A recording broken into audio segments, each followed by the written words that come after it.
In the desert oasis where stories ignite, Skip's little bar, a beacon of light. From the Coachella Valley stars to cool everyday Joes, join Patrick and Randy, let the stories flow.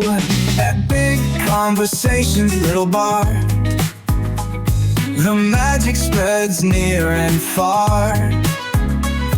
Backed by the McCallum Theater's grace, celebrate the voices that shape this place.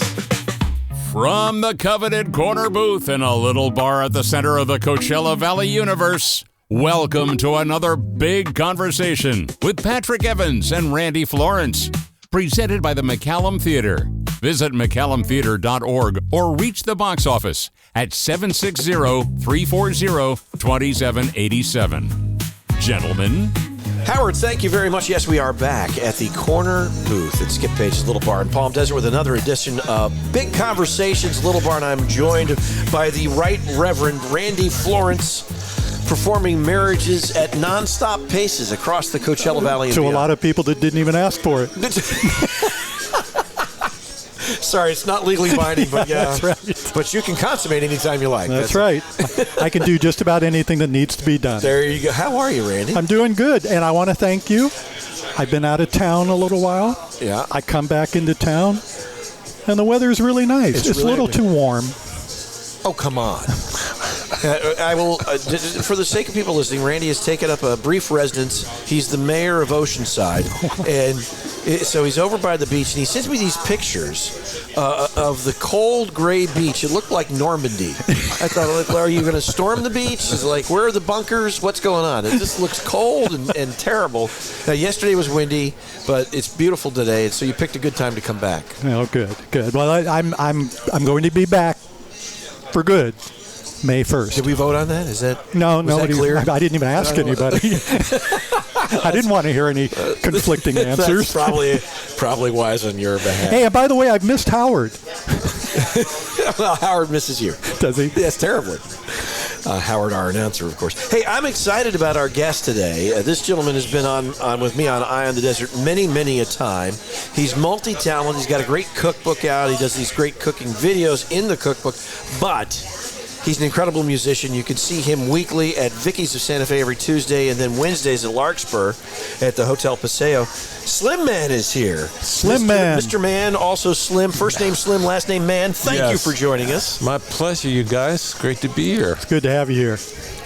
I want to start here because it was funny. We were talking before the show, and I said, how are things? You said things are just as good as they could be.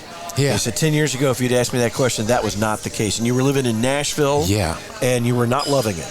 No, I loved Nashville. It was a very difficult time for me. I was really trying to make something happen in terms of going into the recording studio and writing these songs. And I thought I'd be able to write some songs, get some placements, and, get a publishing deal, do those kinds of things. And I wasn't just going into small studios. I was going to the Studio B, RCA, where Elvis recorded. Wow. I was going, and I was hiring the best musicians, and I was just spending so much money and then trying to make money in Nashville. It was just almost impossible. Because everybody's doing it. Well, I try to explain it to people. If you're a dentist and you go to a town where there's 5 million dentists, you could be the best dentist in the world, and you're still going to have a little bit of a struggle. And it was. I was doing these demos at really cool studios, at really expensive studios, spending a lot of money. And for instance, I go to a publisher, and I would talk to them, and they'd say, "Well, let me play you something we just signed." And it was a guy from Sony Records. This guy had an amazing voice. I'm like, well, how much would it cost to get him to sing one of my demos? He's like, $100. And it just struck me like, wow, it's $100. And the guy said, yeah, it's $100 town. You can get just about anybody to do a session for $100. It was really difficult to make money, very easy to spend money. Yeah. So I was not only doing demos for other artists trying to get a publishing deal, I was also still doing Slim Man CDs and funding them myself and going over to Madrid to record at my friend Marc Antoine's studio. So there was a lot going out and nothing coming in. And it was it was a real struggle. And it was so strange. Well, so compare and contrast. So here you are now, 10 years later, you established yourself here in the Coachella Valley. I mean, you can't get into Vicky's on a Tuesday night. No. I mean, like, I know the owner, and I can't get in. I know. I know the owner. They're like, I want to come in and see Slim. And he's like, well, okay, maybe in May. Yeah, right. Oh, good. I'll be back in May. Oh, good. You can't get in at all. Right? Yeah.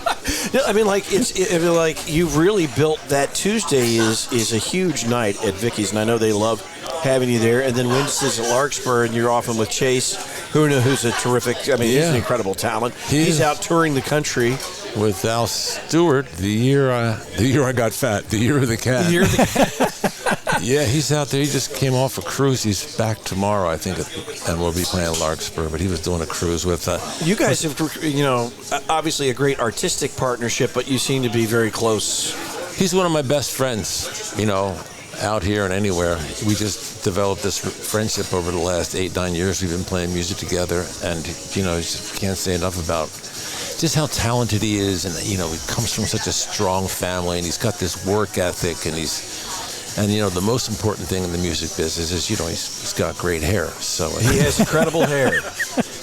You have incredible hair. This is a wig. You got you got the Dean Martin look down. It's just Dino right there. Yeah. So talk about what's the difference? What made it click here? Well, I think that it was strange. 10 years ago. My dad passed away, and then like 2 weeks later, my nephew passed away. Then my girlfriend, I was really terribly distraught, and the girl I was living with was like, I can't take your depression, and you have to move out. So I'm living on an airbed in my friend's house. Your father and your nephew passed away, and your girlfriend kicks you out? Yeah. Because you're sad about these things? Yeah, because I'm sad about these things. Way to bring her down, Slim. No. Can't you cheer up a little bit? And then I was, and then good gracious. I know it was a really tough time. And then somebody said, I've got a couple of gigs out in Palm Springs. Do you want to come out here and just check it out for a couple of months? So I drove across from Nashville, drove across the country, landed here in Palm Springs. It was the first week of January. It was just beautiful, the snow on the mountains, 70 degrees. Because that's not what you left when you left Nashville in January. It was cold and dreary and depressing, and So anyway, I got out here and I started doing a couple of gigs, and then the promoter that I was working with, everything kind of fell apart, and I was left with no gigs, and I was staying at a friend's house. And then in March of 10 years ago, in March, he's like, well, you have to leave because it's season's starting, and Coachella Festival and stagecoaches, and I got to rent the place out. I can make $5 million a day. And I'm like, what do you mean season, right? So I'm stuck there with my dog trying to find a place to stay. Most of the gigs had dried up, and then I figured, well, I'll just do the Slim Man thing, because I can satellite around the country and do that, and then I'll put together a little Rat Pack show, and that's what I started doing. So I started doing the Rat Pack thing. I started doing the Slim Man thing, and things started to pop. It took a while. It took a little bit longer than I had anticipated, but and then after, we went to Vicky's, and we were trying to do with the full band, we were trying to do original material, which, I kind of got the sense that out here there's a lot of cover stuff, a lot of people doing. Cover. Oh, yeah. So I would get my CDs, I'd do a best of Slim Man CD, and I would give them out to everyone to get them familiar with the stuff. And it took a while, but then people started becoming familiar with the original stuff, and then the band started coming together, and it took a while, but it's really strong now. It's clicking. The Vicky's thing is just a great phenomenon. But you also, once again, you've picked some really tremendous musicians. Yeah. Craig Chesson on the drums, he's amazing, and Tatang Katindig, the Thriller from Manila, he's just this amazing piano player. And then I can't say enough great things about Chase. He's a great sax player. And like I said, it took a while for people to kind of get used to not hearing Mustang Sally, but it was really nice after a while that people were like, wow. And then people started like it was like a jazz club. People started clapping after solos and stuff, It was nice. It was really kind of. But the girlfriend didn't come back with the success. No, I'll never talk to her again. But with and I love coming to your show, and you infuse a lot of humor. And you like to play with lyrics and do that stuff, but it's funny because like you'll do a couple of covers and you're like, we're going to do an original if you'll pardon us, or ladies and gentlemen, if you have to go to the bathroom, now's a good time because we're going to do one of our songs. It's 13 minutes long. Right. If you want to check your text messages, now would be a good time. We're doing a Slim Man original song, and then the band started really clicking on stage, and we had a percussionist that playing with us, Enrique Hernandez, and a guitar player, and there was just some magic happening. So I was like, maybe 2017, 18, I think 2018, I decided to record a live CD. I'm like, let's just try and capture this and see if it can, make something. So it was the second to last Tuesday of the season, and I hired a recording studio. They came out here, recorded the whole night. It was one of our best performances. I was like, thank you. Prayers answered. We go into the studio the next day, and we hear this.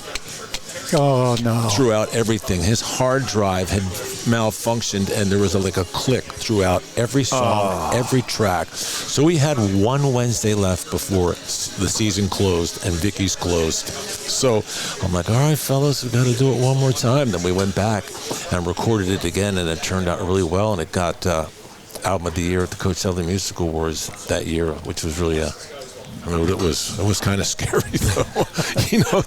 We have one more shot. No pressure, fellas. No pressure. Don't feel bad. We can't do this again ever. But right. So had you been out here before you moved out? I had done a show. A guy named Chris Gore had brought me here to do a show at the Annenberg. But that was 2014, 13. That's a pretty good venue. Yeah, and he had a band. What was Chris Gore's band called? Oh, because he didn't go by Chris Gore. He went by Garrett Jackson. Yeah, I was about to say Barrett. No, Jackson Garrett. Jackson Garrett.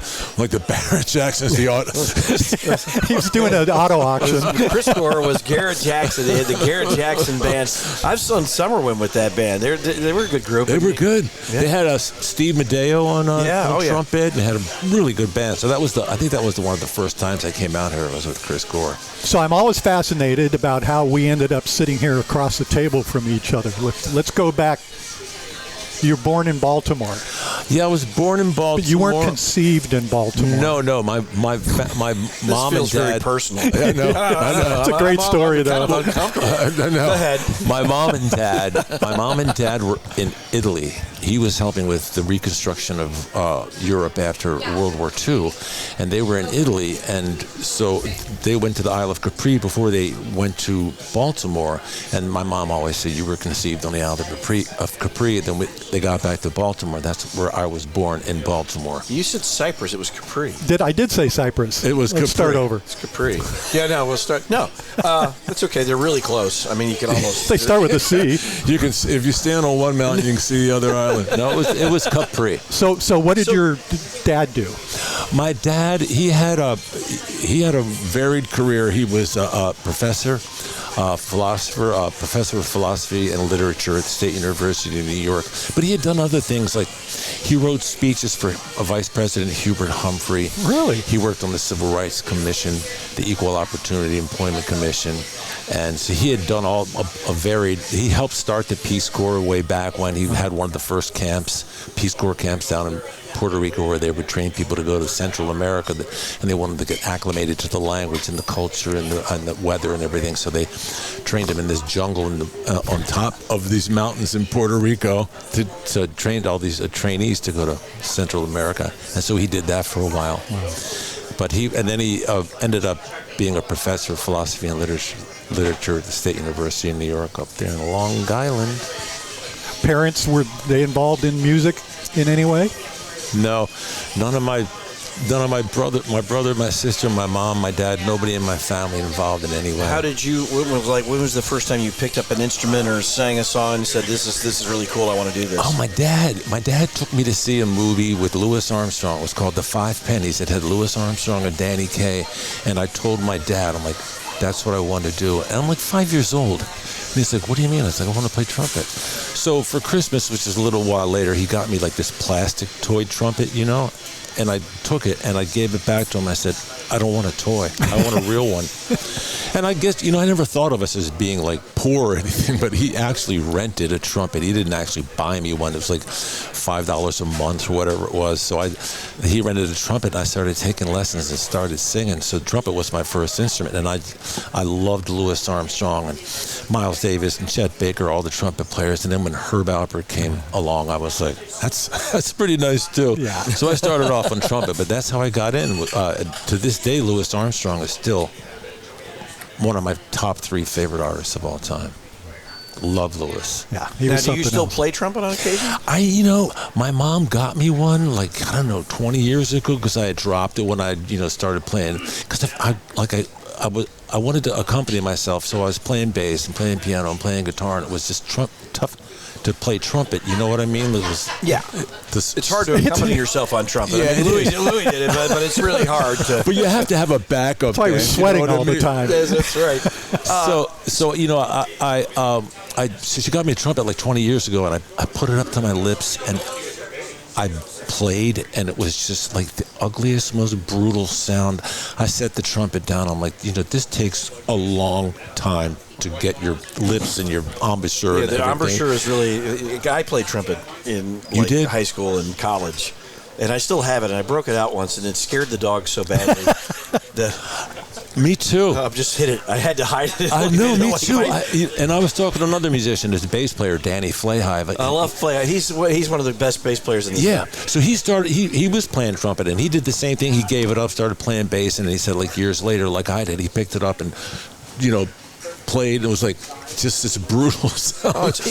There's a lot of musculature that goes into a good embouchure. If you don't play every day, forget about it. You're not going to be able to play the instrument. Yeah, that's true. I mean, you should sit down and practice piano all the time, but you can get down on the piano and just start playing, and it's not, you need muscles in your fingers to do that. Calluses. Yeah, right. But with your lips, I mean, it's just that whole thing. It just takes. It's tough. I know it is. It is tough. Well, I was just watching a video of Louis Armstrong sing "What a Wonderful World," and you can see the calluses on his lips. Yeah. I was like, wow, it does take a lot of time and to build that back up. How many instruments do you play? I play piano and I play guitar. When I play live, I usually sing and play the bass. But I play guitar kind of like Bob Dylan and Elvis play guitar. I'm just kind of strumming along. I'm not like letting the wrecking crew take care of everything. I'm not in the like Pat Metheny or Glenn Campbell or anything. Oftentimes, when you're leading a band and you're doing what you're doing, usually you are in guitar. It's a little different doing bass because now you're the heartbeat of the whole band. I mean, you and the drummer. So is it different for you when you're doing that and you're doing your gig and you're playing bass? I mean, it's a real struggle to. I mean, it was when I first started out a real struggle to play bass and sing at the same time because you can't sing on time. If you're singing on time all the time, it just sounds so rigid. So you have to be able to do drag triplets and But you got to play the bass on time. I know exactly. So what I would do is I would practice for a song, learn a song, practice the bass 100 times. Practice singing it 100 times, put it together, and then do it 100 times. But it took a long time to be able to sing and play at the same time, especially the bass. I mean, it's a little bit different with the guitar because sometimes you're leading the beat, sometimes you're lagging just a little bit behind. Yeah. To give it that swing, that feel. Yeah. So I mean, but it's fun. I can't even when I play and sing. When I'm playing bass and singing at the same time, I can't think. I can't think about what the next lyric is or what the next note is because if I do, then I'm lost and where are we? So Louis was the trumpet player that you love. Any bass players that you paid attention to? I loved the really incredible Jaco Pastorius from Weather Report. I really loved him. He was one of my favorites. But I always thought of bass as, because I tune it in a different way. So I kind of had my own distinct style, and I play a distinct bass as well as the Steinberger. So it was a unique instrument. But yeah, I mean, I always thought people like Paul McCartney, those kinds of bass players that just played the right part for the right song. I always thought that was kind of a genius. In other words, not to be so dominant where you were taking over the landscape. So, yeah, but I liked all the, a lot of the bass players from that era. How long were you in Baltimore? I was in Baltimore for most of my adult life. I think I was in my 30s.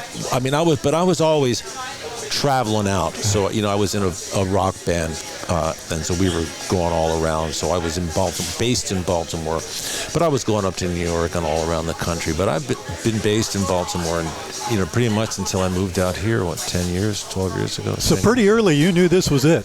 This is what you were going to do with your life. This is all I've ever done. Yeah. Yeah, and I was, no plan B. Yeah, no, there was no plan B. There you go. There was you don't even have to ask the question. I don't have to ask. No plan B. No, there was no plan B, and I just didn't. I didn't want to be. I didn't want to. Like they asked when I was playing trumpet, they asked me. I was like, I don't know, 3rd grade. They asked me to play in the high school band. Wow. I was pretty good, and so I went in and they showed me the music, and I'm like, I don't want to play that stuff. They're like, what do you mean? I was like listening to Miles Davis and Louis Armstrong, and they're doing like marching band Yeah, you didn't stuff. want to be in the marching No, band. I was like, nah, I'm like, and they were like, and my mom's like, what are you doing? I'm like, Ma, I don't want to play that stuff. I got to be the middle part of the A on the marching band on the football field. No, I'm not doing it. I don't look good in one of those like marching band Pope hats, I don't With that know. head of hair, you can't cover up that head of hair. That's Come on. right. And so parents were pretty supportive of what you were doing? No. No. I mean, they broke up when I was a kid, a young teenager, 12 years old, and, I was kind of left on my own. So I just taught myself everything I needed to know. My grandmother was a huge help. Angela, she was a huge help. She was, would kind of guide me in the right direction. You might want to go over to this school and study music for a little while. But I pretty much taught myself everything I needed to know. And it was funny. My dad was, after the Slim Man thing broke, he wrote me a letter. He goes, I'm really proud of the way you turned out without a lot of help from me. Wow. Well, that's very self-aware. Definitely. Self-aware. All right, I want to talk about this because you keep referring to it like I've always known you as Slim Man. Yeah. But you say the Slim Man thing kind of broke. So obviously, it's a style of music. It's a persona that you created. Tell me what was behind that. Well, I was. It was strange because I had always done this kind of jazzy pop, soul music. I mean, that's when I got signed as a songwriter at Motown. That's what I was doing. I was doing that kind of a style of music, and I was going by my real name, but it was just kind of Which is? Timothy Companesci. It's actually Timoteo Companesci. Wow. So Slim Man. He's a nice Irish kid. Yeah, right. So like, and then when I was still doing that stuff, doing that kind of music, and I didn't get the Slim Man name until it's a crazy story. For 1 year, I did something that was non-musical. I was organizing country music talent contests sponsored by Marlboro. So Marlboro sponsored huge shows with Randy Travis in Alabama and, Reba and everybody. And before the big show would come into these teeny towns, Lexington, Kentucky, Alabama, Birmingham, Alabama, we would go in before and we would have talent contests, 30 bands, 10 bands a night, 3 nights in a row. And if you won, you got to open up for the big show and you got a chance to go to the Nashville finals. And you were up for a $50,000 recording contract with Barry Beckett, who had produced Hank Williams Jr., Bob Dylan. So it was a pretty big deal. And we would go out to these honky-tonks. And when I say honky-tonks, they weren't these kind of romantic, kind of little honky-tonks, like kind of cool places. These were rough and tumble places. The kind of places you could get beat up pretty soon. Yeah. I mean, it was like we were. If your name was Slim Man. No. I think if you're Slim, you're okay. But if you're Timoteo, Yeah, right. That's true. Exactly. the Italian kid from Baltimore is not going to fly in that. No. So it's me and my friend, and he's black, and I look like Italian guy. We're going to these like honky tonks. And I remember the first show I did, I come up and say, "Hey folks, how you doing?" I'm looking out the crowd. It's all like, cowboy hats. God, I wasn't looking down on or condescending or anything, but it was just like they looked like that, and I looked like this, and I said, "Hello, folks, and welcome to the Marlboro Country Music Talent Roundup. My name is Timoteo Companesci." And you could just feel like this chill. It was like, Oh my God! So I went back. That's the part of the country where they still call us Italians. Italians. So I could just feel this chill, and we went back to the hotel that night, and my friend looks at me and goes, "You need a nickname." I'm like, "Yeah, I do." So I came up with the nickname Slim Chance. Right, so my name is Slim, Slim Chance, and that's what you have going to the finals. That's phenomenal. And so our big discovery was in Tulsa, Oklahoma, at this honky-tonk called Tulsa City Limits. We heard this band come on. This guy sang, and it was like the place went quiet. He was that good. And I looked at my friend and I said, this guy's going to win the finals. Not only is he going to the finals, he's going to win. Well, he went and he won the finals. He had the recording or contract with Barry Beckett. He recorded a bunch of songs, and they could not get him a record deal. Marlboro was intent on finding the next big country music star, and they could not get this guy a deal until the engineer for all the recording sessions was in a meeting with Arista Records. And the guy says, I've got this guy. I want to form a duo. I don't have the other piece. And the engineer says, well, I got the other piece right here. Take a listen to this cassette. So he put in the cassette. Well, it was Ronnie Dunn, was the guy we discovered. And they put him together with Kix Brooks. And then after, I get a little chills thinking about it. After that, cool. it was like Brooks and Dunn. I'm like, I know that guy. And it was like years later, I'm in Fresno. I'm playing a place called like the Ice House. It's just this jazz club, holds like 80 people, right? And I'm taking my jog. I'm staying at the Holiday Inn. I'm taking my jog. The nicest hotel in Fresno, by the way. Well, so I'm walking. Spent a lot of time in Fresno, so. So I'm walking by and I see all these trucks with the Brooks and Dunn logo on the side, like 18-wheelers. I'm like, God, they must have some kind of production. So I walk into the hotel, and Ronnie Dunn's walking out, and he's like, hey, Slim. I saw him like 10 years later. Like, he's playing like 20,000 seaters. Wow. I'm playing the 85-seat jazz club. But that's kind of how I got my name. And that was our big discovery during the Marlboro tour. And they would also sponsor, like up-and-coming acts. So they would have, Marty Stewart and Joe Ely, and they had Joe Ely. Yeah. Love him. Yeah, they had songwriting seminars with Guy Clark, John Prine, John Hyatt. Good gracious! Wow. Marlboro was intent on kind of cultivating the whole country music thing, finding new stars, and cultivating that whole presence. So. Well, we're going to jump back into more with Slim Man in just a moment, but we want to hear from our presenting sponsor. And I was remiss in the open of the show not recognizing the McCallum Theater. They sponsor Big Conversations Little Bar, and they are the theater of record in the Coachella Valley. We're in the midst of an incredible season. They are adding shows really by the dozen. So if you have not checked the website, do so immediately. McCallumtheater.org. A brief word from the McCallum Theater. The McCallum Theater's 2025 season is on sale now. The world's top artists from jazz, pop, classical, and comedy to the best of Broadway, only at the Valley's favorite place for great entertainment. Tickets are on sale now at the McCallum Theater's box office, by phone, or online at McCallumtheater.org. Tickets sell quickly, so order yours today. It's an exciting season only at the McCallum. Your entertainment, your theater, the McCallum Theater. And we are back with Slim Man, who you can see every Tuesday at Vicky's and every Wednesday at the Larkspur Grill. It's a Hotel Paseo. It's what a fascinating past. Like, I knew some of your backstory, but I didn't know wow. Cool stuff. It's been a roller coaster. How did you end up singing for the Pope? Oh, that was a wonderful story. A German record company had heard my music, and they put a couple of songs on compilations. They would do these compilation discs, and there was it's woman. Like a mixtape, Randy. Oh yeah, right, a mixtape. Right, you don't call them compilations. Some of those. It's a mixtape for the kids these days. They were called mixtapes. So, and then they were pretty popular over there. And one of the women that was working with the record company was putting together a choir to sing for the Pope on Christmas Day 1999, and she asked me if I'd like to sing in the choir.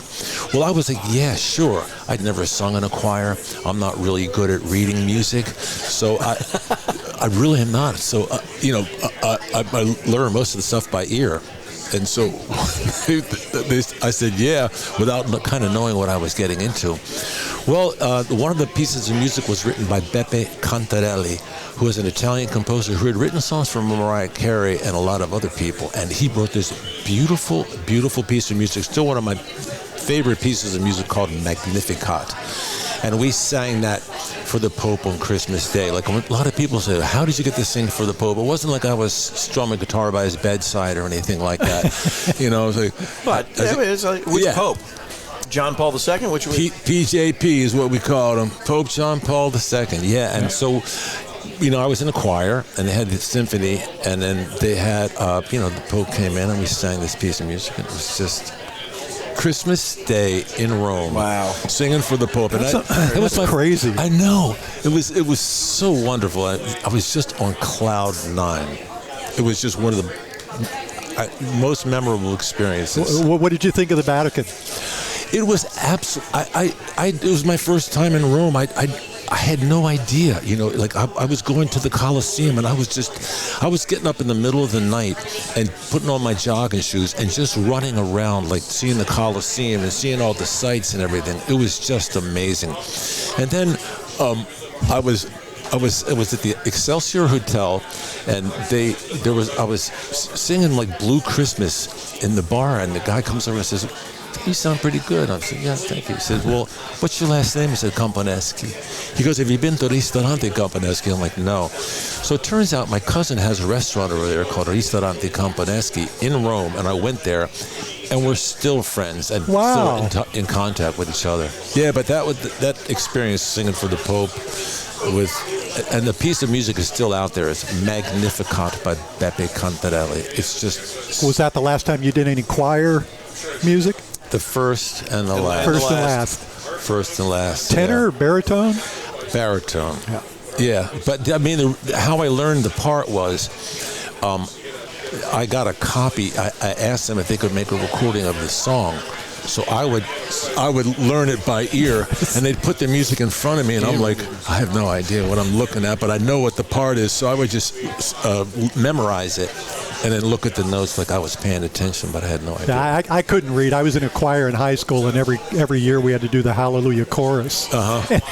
Doing that without being able to read music was not fun. Yeah, I know. Even when I was like, for a brief time I was studying classical piano, and they'd have Beethoven's Moonlight Sonata, and they'd give me the music, and I'd go, okay, I would go home, play the record, and I'd play along with it, and then I'm looking at the notes, and I'm going, oh, okay, that's where it is.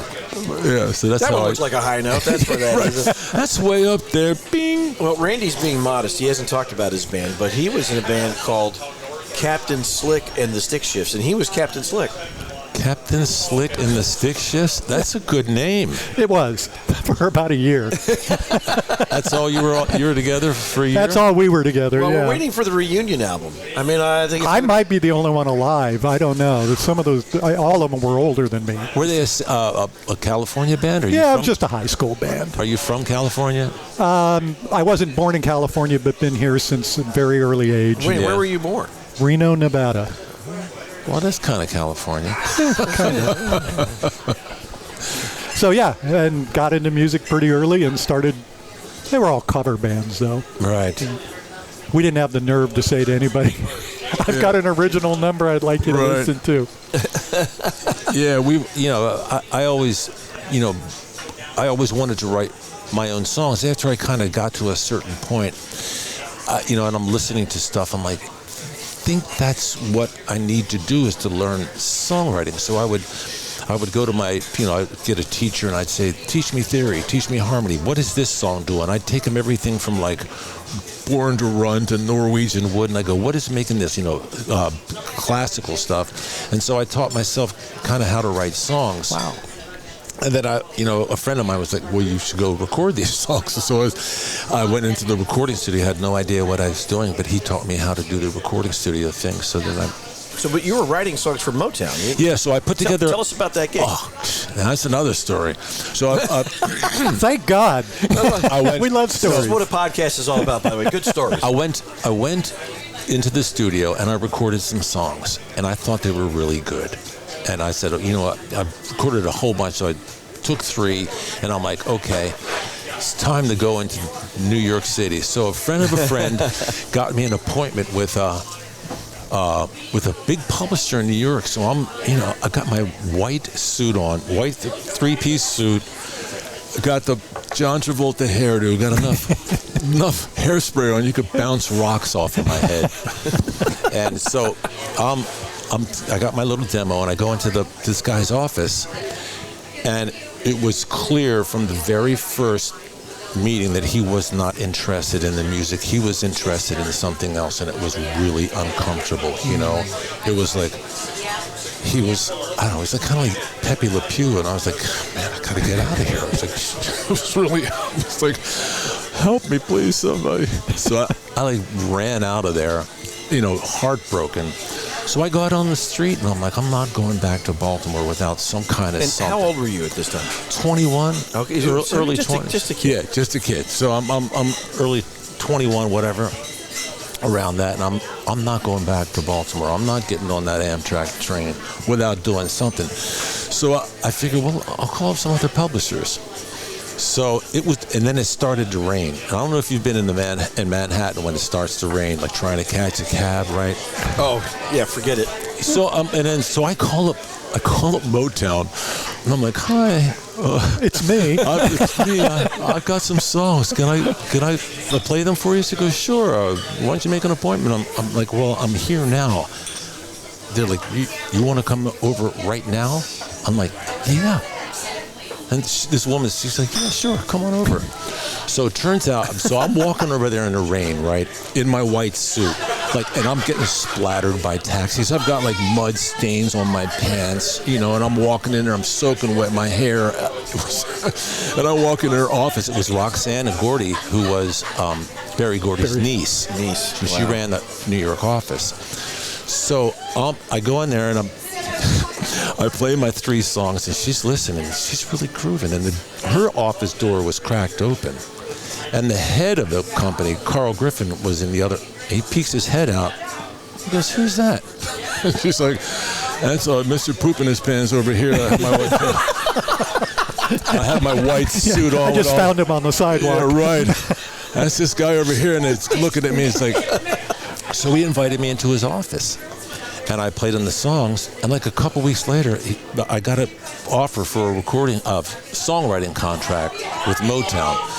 So I started writing the songs, and then, true story, so he calls me up weeks later and says, we need a song for a new Latin jazz vocalist. We need a ballad. I'm like, when do you need it? He says, tomorrow. I'm like, tomorrow? I don't, back in the day, you didn't have your own recording studio. You had so I had a cassette recorder with 2 microphones, left and right. So I put one on a microphone, on a mic stand. I put the other inside my upright piano, and I recorded a song. I wrote a song, recorded the piano on the right side, the vocal on the left. I took the cassette tape and I mailed it to the office in New York. And I didn't even call them to see if they got it. That's how embarrassed I was about the recording, about the quality of it. So I go, and I'm like, there's no way. So a couple weeks later, vice president of Motown Publishing in New York comes down. He says, I got something for you. He played me this recording of my song that was absolutely stunning. They had it was Dave Grusin who produced it. Dave Grusin has done movies for Tootsie. Yeah. And he had every major session guy in New York play on this record, and they took my little demo and they made it.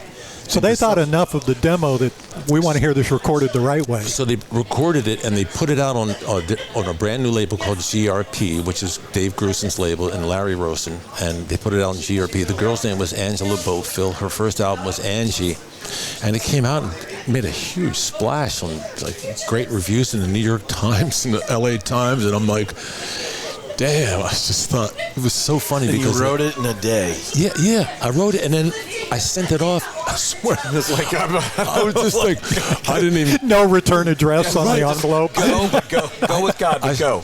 True story. I didn't even call them up to see if they got it. That's how embarrassed I was. So how long did you do that gig? Years. I mean, a couple years. I had some minor. this was the era of Motown. It wasn't like people thinking, oh, Motown, Smokey Robinson 4 times. I'm like, nah, this is a little later. This was the Rick James era. So you could Rick James. Yeah, Rick James and Tina Marie. So it was like, and then, so I had like they would call me up and say, we're doing a cartoon, an animated cartoons made-for-TV movie. We need a song for Garfield the cat about he's proud of being fat. Can you write me a song like that? Slim Man, can you write me a song about being fat? So I'm like, yeah, okay. So I wrote this song called "Fat Is Where It's At," and I send it off to him, thinking, this is crap, but that's what they want. Yeah. And got recorded by the Temptations, and then they're like, well, we need another one. Can you give us another one? He goes, in this movie, he does a dance routine. Can you do like a cat dance thing? So I wrote this song called "Shake Your Paw," P-A-W, Shake Your Paw. It was on the album, and it got nominated for a Grammy, and it's not a big deal. It was nominated. It was like some obscure category, like songs sung by animated cats. By fat cats. Exactly, like best album with an animated special about cats who were overweight. It was just like, and you didn't win. No, I didn't win. Was there a lot of? It was a heavy category that year. Like there were 8 songs. Because Morris was still around. Morris was a fat cat too. When did you hear one of your songs played on the radio or anything like that? I was in San Francisco. There was a station called KKSF, and we had a gig at the Great American Music Hall. It was our second gig. The first gig was in Cleveland. There was nobody there. Drove across the country. Our second gig, Great American Music Hall in San Francisco, and I'm listening to the radio station, and I heard a song called "Faith in Us" was the first single, and I was like, I can't believe it. I was like, what do you do? It was before cell phones. I think it was before electricity. And I'm like, hey, my song. I'm like, hey, buddy, listen to this. So then it was the first time I heard that. Had to be pretty amazing. Yeah, it was really nice. And then the next day we did the gig. And I had no idea, because the night before we played in Cleveland, there was 25 people there. No exaggeration. They had no idea who we were. So I'm walking to the Great American Music Hall. There's a line around the block. Who are you guys waiting for? There's a guy named Slim Man. Of course, nobody knew who I was or what I looked like. I'm like, Slim Man? He goes, yeah. We're here to see that guy? You are? What? Yeah. So that was our second gig. Yeah, but the tour after that was just up and down. Like the next night we played in San Jose, there were 6 people, because it didn't take long to count them. But so it was like that was the first time I heard it was at KKSF. That's San very Francisco. cool. That's very I want to cool. change gears for a minute, get out of music and get to cooking. Because you put together a phenomenal cookbook. Well, there's 2 of them, Patrick. That's right. One of them was phenomenal. One of them was not so good. Mediocre. That's right. You put 2 together. But what I loved about it, the concept was so brilliant. So if you get Slim either one of his cookbooks and you scan the QR code, a video comes up and Slim shows you how to make the recipe. No way. Yeah, and it was a great concept. I love it. But this was back in 2015 when I first kind of said QR codes. Everybody's like, what is a QR code? Yeah, now they're all over the place. Right, you can't escape so it. what I did was I made a 2-minute video for every recipe, and I put the QR code there, and I'm like, hey, you can scan it with your phone, and it takes you to a video, and so every recipe has a QR code, so you can actually scan it with your phone, and it takes you to a recipe. So you can make Slim Manicotti. That's it. Which is nice. That's one of my That's one of my dishes, Slim Manicotti. So yeah, every recipe has a video. So in case you have any questions, you can just take a look, see me cooking everything, showing. And when did you get into cooking? It was out of necessity.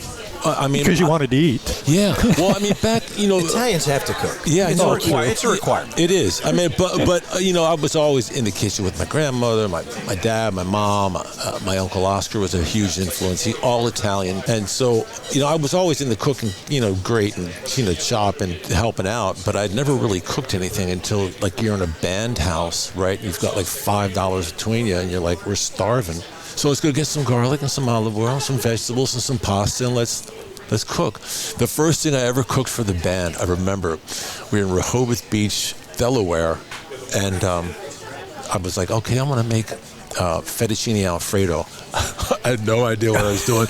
I used Swiss cheese. Oh. And it like, I made it, and it was like, it all stuck together. God. I stuck a fork into the bowl, and the whole thing came out, looked like a soccer ball with spaghetti hanging off of it. And nobody was buying it. I remember the keyboard said, "This is not fettuccine Alfredo. This is fettuccine El Cemento." Fettuccine El Cemento. You would think a kid named Timoteo would know how to make a fettuccine Alfredo. It's okay. My mother-in-law thinks that fettuccine Alfredo is called that because they put feta cheese in there. I'm like, no, that's not it. That's not it. Not it.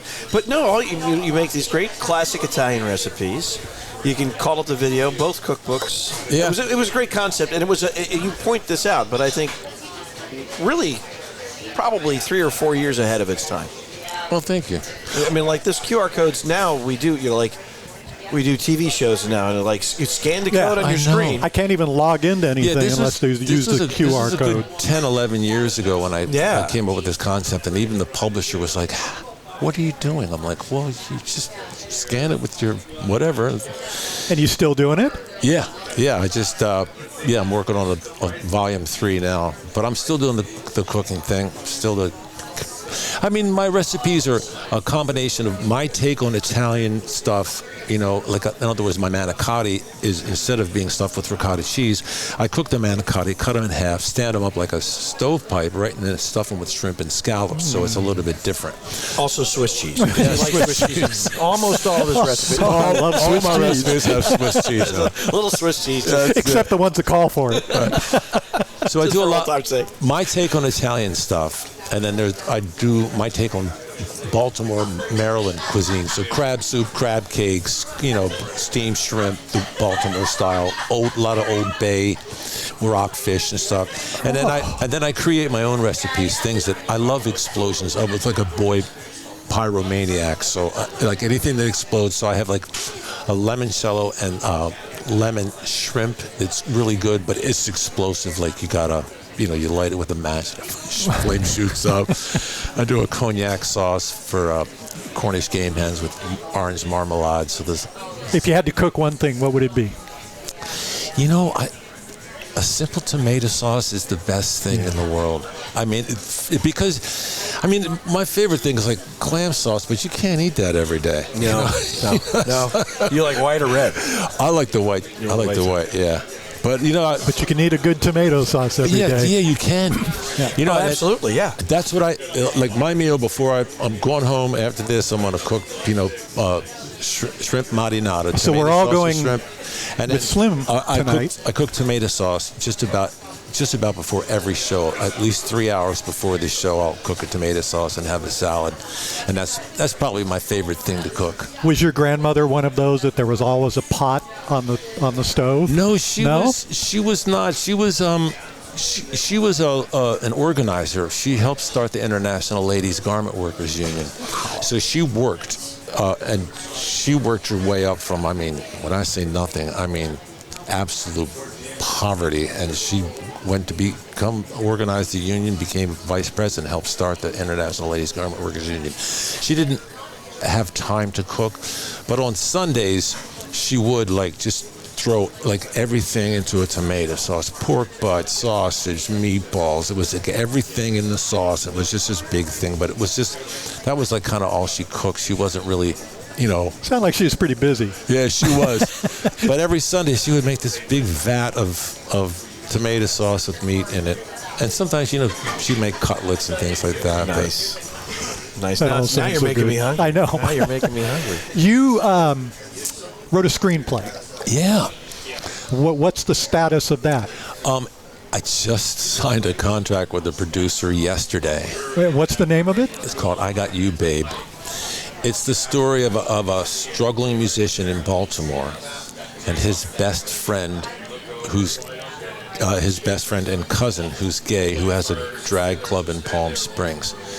The struggling musician in Baltimore, his mom is in a nursing home and he can't pay the bills.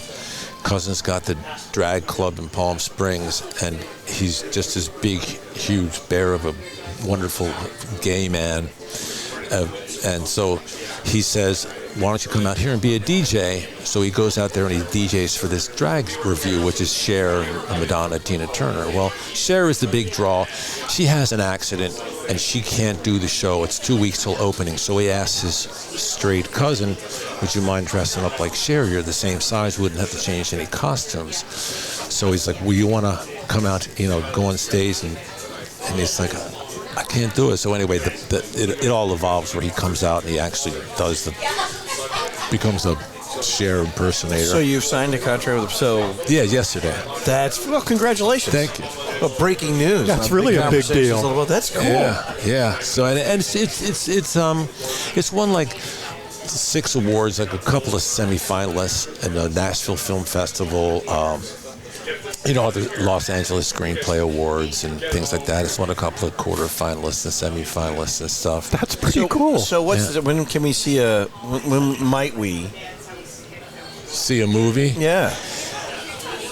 From my experience in the movie business, it could take, a long time, and sometimes it could take like immediately. The woman that just signed it, she's starting a film in June. And it happened like that. They signed Jessica Chastain to be the lead, and she was like, "Oh yeah." It was like just 2 weeks ago we had nothing. And now once you get a star attached with a name, bingo, that rises right to the top. So very cool. Congratulations, Slim. That's phenomenal. Yeah. So we have a lot to talk. You need to come back on Eye on the Desert. You haven't been on in a while. Yeah. We got a lot of stuff to talk about. Yes, we do. When's the 3rd edition of the cookbook coming out? It's just the first 2, because they're so extensive. I have to do videos for every one, and I have to cook every recipe at least 3, 4, or 5 times because you got to tweak and make sure everything's good. And then there's a protocol in the cookbooks. You have to order the list of ingredients always has to be in the order in which they're used, right? So it's complicated, and then the layout design. It takes a lot of time. And plus, in my cookbook, there's always a recipe, and then there's a story. So I'll tell the story about how I got signed to Motown. I'll tell the story about Ronnie Dunn and Brooks and Dunn. I'll tell the story about my grandmother Angela. So there's a story, then there's a recipe, and then there's a QR code. It takes an extraordinary amount of effort. Not that I'm afraid to do it, but it just takes a lot of time. It took me years to do the first one, and took me 2-3 years to do the second. Do you have any downtime? I don't. I can't think about the last time I've taken a vacation. I really haven't. People say, God, it must be fun to be you. I'm like, I don't think anybody would look at me and go, wow, I'd love to work 12 hours a day, 7 days a week, except that 3 hours on stage, that's magic. Yeah. The other 21, it's like, yeah. But the 3 hours on stage, it shows, and people love it, and you love it, and they can tell how much you love it. Yeah, I do. I love it. And to this day, I still love it. I can't wait. It's just a magic for me to go on stage and sing my own songs and even do the Rat Pack stuff. I just love doing it. I love. Well, you infuse every show with a lot of humor. You're kind of this low key guy who just injects some real fun into it. You make it fun for the audience, and you made it fun for our audience. Thank you very much. This has been a blast having you here today. Absolutely. My pleasure. Blast, man. My pleasure. I don't get out much. I don't get to talk. I don't get to talk to people that much. Can you tell? Which voice on the Rat Pack do you sing? Oh, I use my own voice. I sing these songs in my own voice. Okay. And so I for the Rat Pack show, I accumulate songs that resonate with me. And not only that, I love finding out the stories behind the songs. So you did a show at the Annenberg with the big band. Yeah. And I love that show because, of course, the songs were phenomenal. But the stories, because you do the research, you know the songs, and every song had a story. Yeah, well, for instance, What a Wonderful World. People go, oh, what a great song. It's like, no, it wasn't. The record company wanted Louis Armstrong to follow up with Hello Dolly, right? Hello Dolly, big huge hit, Grammy Award winner, #1. Write another Hello Dolly, right? he comes up with What a Wonderful World. The head of the record company was so angry, he refused to promote it in the United States. Across the world, number one. Australia, Europe, everywhere, number one. In the United States, didn't sell 1,000 copies. It wasn't until later on in 1980 when I think it was in Good Morning Vietnam, and it kind of resonated and it kind of took off, which was like 20 years after the initial recording. So I'll tell a story like that before I sing the song. So it's tell a story, sing a song, and that's that's the Rat Pack show is kind of like that. But I sing them in my own voice. That's really cool. Do you have a particular story that really stands out that you would like to tell with the music? Well, I mean, as far as like stories behind the songs. But behind the songs, one that really fast. I mean, the Louis Armstrong one, that's pretty amazing. Yeah, but there are a million of them. Of Call Me Irresponsible. Always loved that song. It won an Oscar. Yeah. Right? For best song in a movie. What's the movie? It's with Jackie Gleason called Papa's Delicate Condition. And Jackie Gleason wasn't the original person cast. No. It was, who was it? Like Fred Astaire or something? Yes. Yeah. So anyway, in the wait a minute. It went from Fred Astaire to Jackie Gleason? Correct. That's a pretty big jump. So well, it's about 300 pounds. Everybody knows the song "Call Me Irresponsible." Nobody knows the story behind the song. Won an Oscar in Papa's Delicate Condition. The reason nobody knows the movie. Yeah, but the reason why he sings, Jackie Gleason sings this song. You can look it up on YouTube. The reason why he sings this song is because he takes the family fortune and he buys a circus, right? And his wife is really angry with him, like incredibly angry with him. And so he goes to her and he says, and he's drunk. Imagine that. He's drunk. He's like, "Call me irresponsible," right? And then Frank Sinatra gets a hold of the tune, makes it into something. But like a lot of people don't know the story behind the song. But there's a million stories like that. Actually, that's cool. It was originally written for Judy Garland. Was it? Call Me Irresponsible, and she was going to do it on a television special, but she was not well enough to do the TV special. A little cold or something she had? She had a little, yeah. Yeah. She had a thing. She had a thing. But that and it ended up. She had a thing. But it was, and so she was supposed to record it first, but then it appeared in the movie, and the rest is history. Slim, thank you so much, man. My You're pleasure. the best. It's been great. Thank you, guys. I want everybody to turn out. I mean, if you can get a seat, go to Vicky's on a Tuesday night and see Slim and his band. They're fantastic. I thought this was going to be our end, but it sounds like that maybe there still won't be seats if I show up. I think I can get in. Can you? Yeah. Okay. You know what? Will you take me? I'll FaceTime you. You're gonna love it. You're gonna love it. Blocking your number right away. Slim, you can see him at Vicky's of Santa Fe every Tuesday and at Larkspur Grill every Wednesday, and often with your buddy Chase. Yeah. Who is also a fantastic musician. Yeah, yes. Slim, thank you so much. Best stories, man. You're the epitome of cool, and we love having you on the show. Thank you very much. Appreciate Really fun. it. Both of you. Thank you. All right, my thanks to our producer, John McMullen, Mr. Randy Florence, my great friend, and a tremendous co-host and sidekick. Really doesn't do you justice. I think it does. They need a bigger word. Like Big sidekick. A bigger sidekick. This is Big Conversations, Little Bar. You can subscribe, never miss an episode. You can find us on all of your favorite podcast platforms. Thank you so much to our friends Skip Page and his team at Little Bar. And we'll be back next time with another edition of Big Conversations, Little Bar. Thanks for joining us on this episode of Big Conversations, Little Bar. Recorded on location at Skip Page's Little Bar in Palm Desert, California. And presented by the McCallum Theater. Online at mccallumtheater.org. This program is a production of the Mutual Broadcasting System. All episodes are available from BigConversationsLittleBar.com and most major podcast portals. Meet your neighbors, fascinating and grand. Each conversation, a wave on the sand. Raise your glass and join the ride, where stories and dreams fully collide.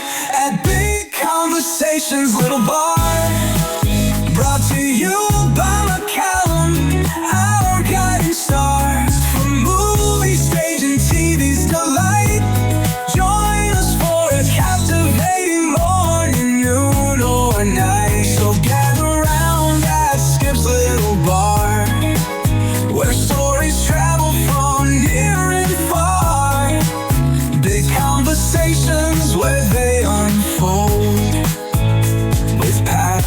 Rick and Randy, tales retold.